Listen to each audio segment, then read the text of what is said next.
Hello everyone, welcome to Sweet Tomato Vine Homestead. I'm Linda. Today I'm in my garden. I'm about to go and check on my chickens, and then I'm going to do a little bit of harvesting, and I want to plant some parsnips.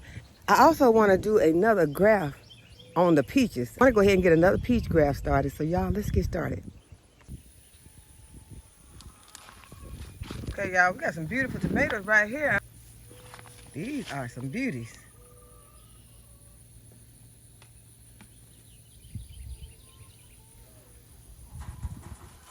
So they're going to be this color. They're not going to get red. There are the sweet potato vines that have some flowers on them. So that lets us know those are making some sweet potatoes. I got those in 30-gallon grow bags. Here's another 30-gallon grow bag that has sweet potatoes planted in it. I replanted my third bag of sweet potato slips. And this is where I started in this 30-gallon grow bag, and I have some more sweet potato slips that I'm going to add to this 30-gallon grow bag. Because right now it just has a couple of sweet potato slips in it.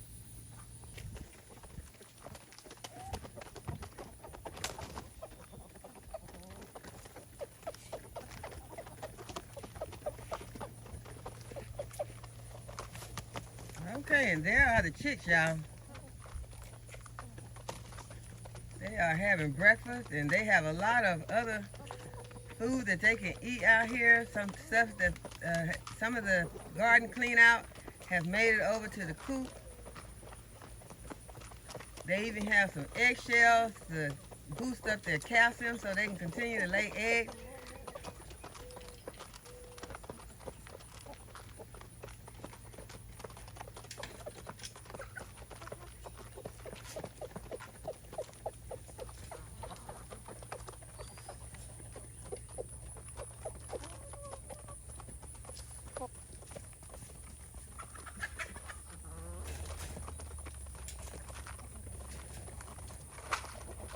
Y'all can see that the two brother roosters are getting along really good out here.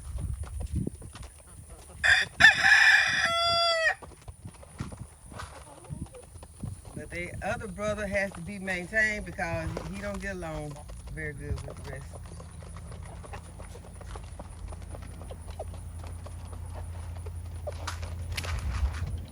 We let him out most of the time, you know, when just a few chickens are out.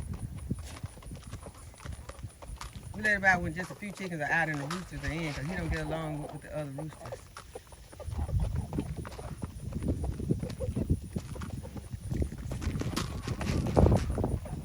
There he is right there.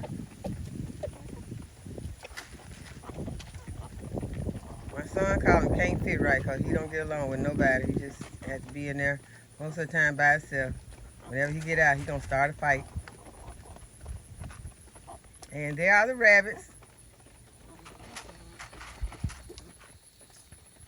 And y'all, we have not named these rabbits. So if y'all think of some names for the rabbits, go ahead and put them down in the chat. And we'll see if we pick out some names for the rabbits.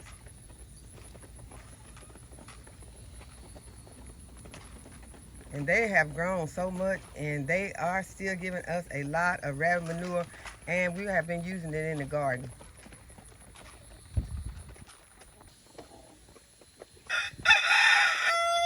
Okay, let's see what Kane and the girls are doing.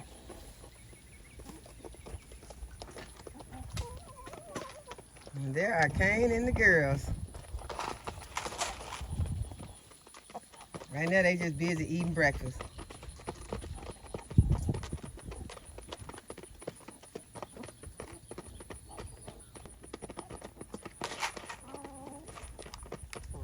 Kane said he don't even have time to crow right now. It's breakfast time.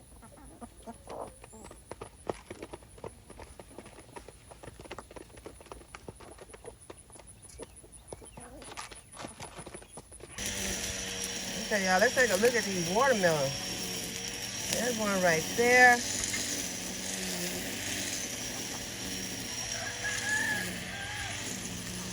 I'm going to plant some parsnips in this 30-gallon grow bag. And I am just going to add some of my slow release fertilizer. And parsnips always take a little longer to germinate for me for some reason. For some reason, the germination is a little slower for parsnips whenever I plant them. And so that is why I am going ahead and planting them now, because really parsnips are a cool crop like carrots. But as you all know, I plant carrots anytime I want to plant some carrots, and so that I can make sure that I get a crop, because sometimes I have slow germination on my carrot. And if those carrots don't germinate in a timely manner, then I go back and I replant those carrot seeds. So I'm doing the same thing with my parsnip.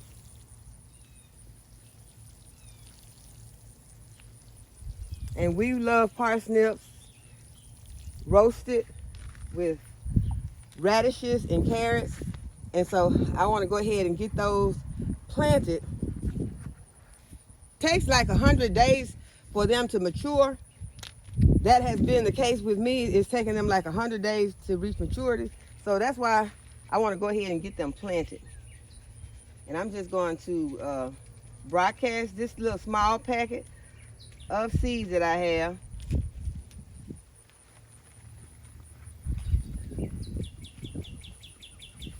Make sure I get some good soil contact. I'm just going to sprinkle some soil, lightly sprinkle some soil on top, just using some of this that's right down here. Make sure that my parsnip seeds are covered.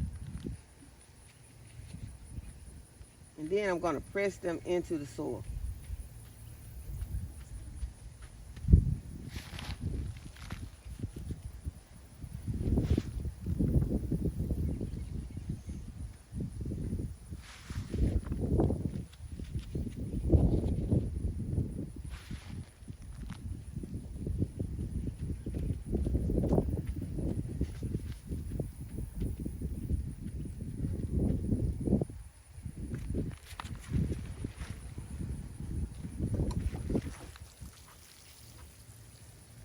Water them in and make a label. And my parsnips are planted.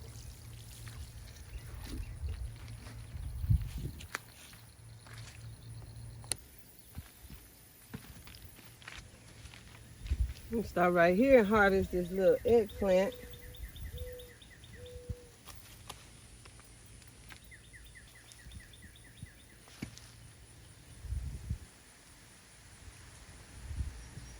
And today I'm going to get these 2 orange jazz tomatoes, because they are blushing and they are so beautiful. So I'm going to go ahead and get them, take them inside and let them finish ripening on the counter.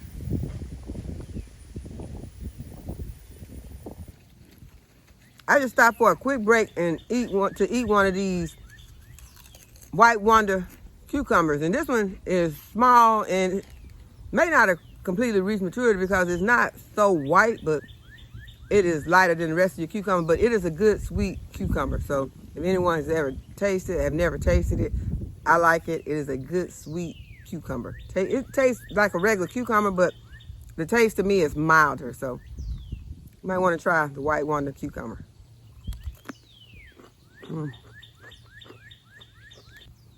Okay, I just want to let y'all know ground cherries are ready. And they delicious. Let's go and graft a peach tree. Okay, I'm getting ready to do another graft on a peach tree, but first I want to show you the previous graft that I did and see what it is looking like. I see that right below where I put the scion on this rootstock, I do see some new growth coming out of it. You can see that new growth coming out right there?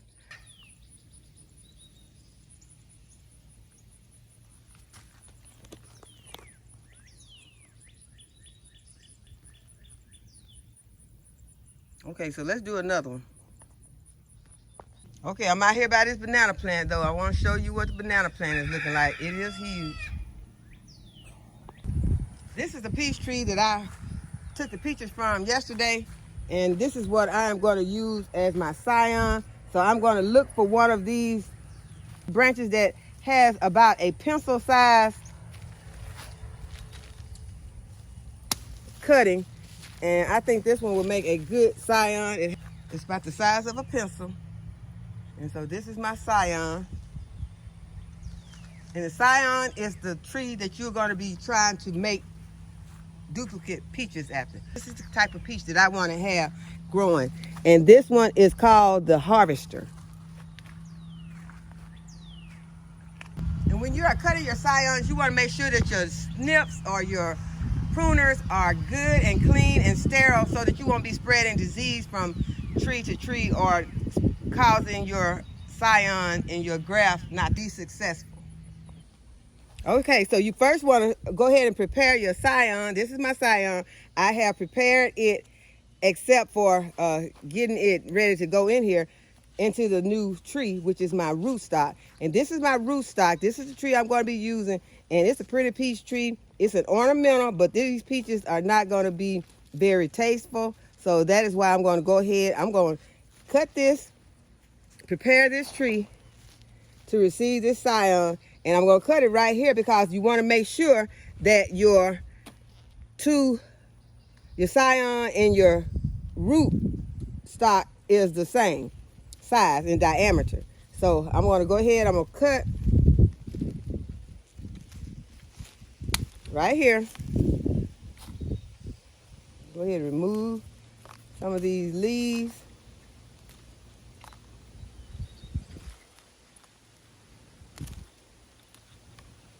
Next thing I want to do is make a cut.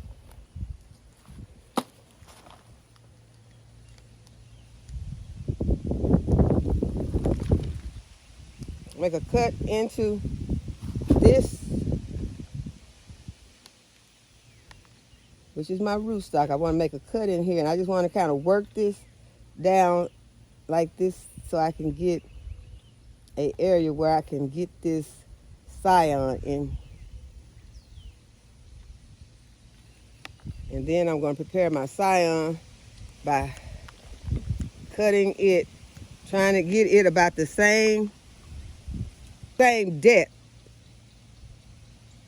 which would be the length of this, so that it can go into this root stock, and that these cambium layers, which are these layers that are inside, they have to be able to connect. And once you get this like this, you see you have bark on the sides, on both sides. Now your goal is to fit this Scion into this rootstock where the barks are connected on the side.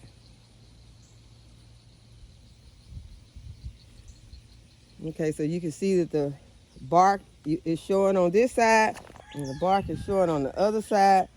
And now what I want to do is I want to wrap this. I think it'll be easy for me to wrap if I take my gloves off. But when you're wrapping this, when you're doing these grafts, if it is necessary, you can go back and do more than one. Now you want to wrap it. You want to wrap it tight, making sure that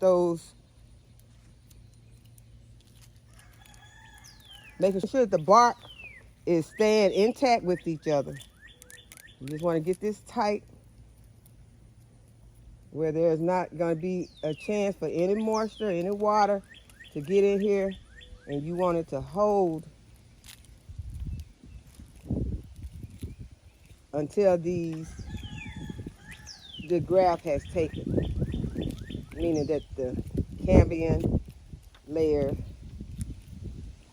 have joined together, and it's going to make this be one tree. So the peach tree that we took let me get to cut this. The peach tree that we took this Scion from will become this tree, and this tree is just going to be the root stock for this delicious harvester tree, whereas this tree right here did not produce any good edible fruit. It's pretty. I like the way it looked, but I'll be having some harvester peaches growing on this tree now.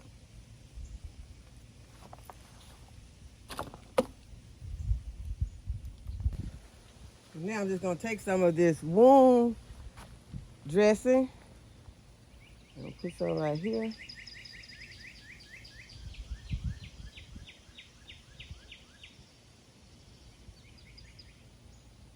And I'm gonna put some right here. Hopefully this will keep it from getting any excess moisture in, just in case it rains. And I'm gonna do it on this side also, because I went ahead and did another one on this side.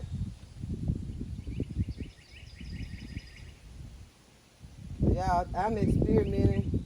I don't know if it's, you know, it might not be best to do more than one graft on the same tree, but I'm sure it's been done. And so if it can be done, we're gonna see if we can do it. So we've got our ornamental tree grafted with a Harvester Scion. I'm going to harvest me some marigolds. These are the Cracker Jack marigolds. These are the ones that are medicinal. Some of these flower heads have dried, so I'm going to deadhead them. Okay, so right now, y'all, I am harvesting me some Cracker Jack marigolds from my Vego Garden EZ cube. I am really loving this Vego Garden EZ cube. It has grown a lot of herbs. It has grown a lot of flowers.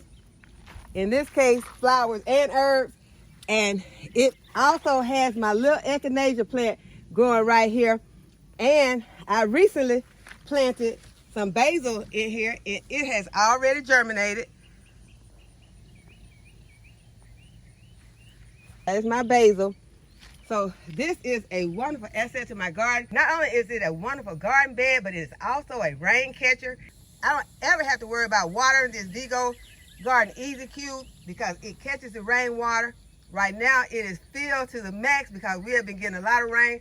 So I can leave that water in there, or I can put something under there to catch it because I do save my rainwater.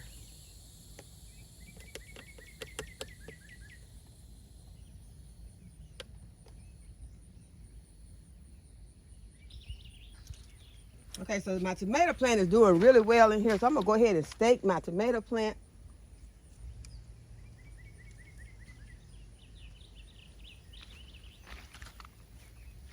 We have been getting a lot of rain, so I'm gonna go ahead and fertilize it, give it some fish emulsion, because it is already saturated, so it don't need watering. And the fish emulsion will also help my tomato plant.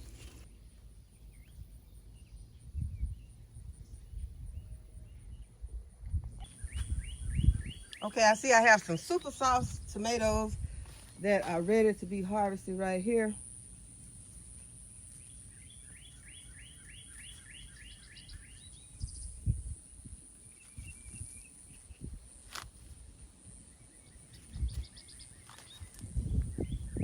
I'm gonna get the ones that are blushing. Y'all, sometimes you have to just go ahead and get the ones that are blushing because you don't want pests coming out and trying to get those that are completely ripe because you waited on them to get completely ripe and then some pests came out and got them.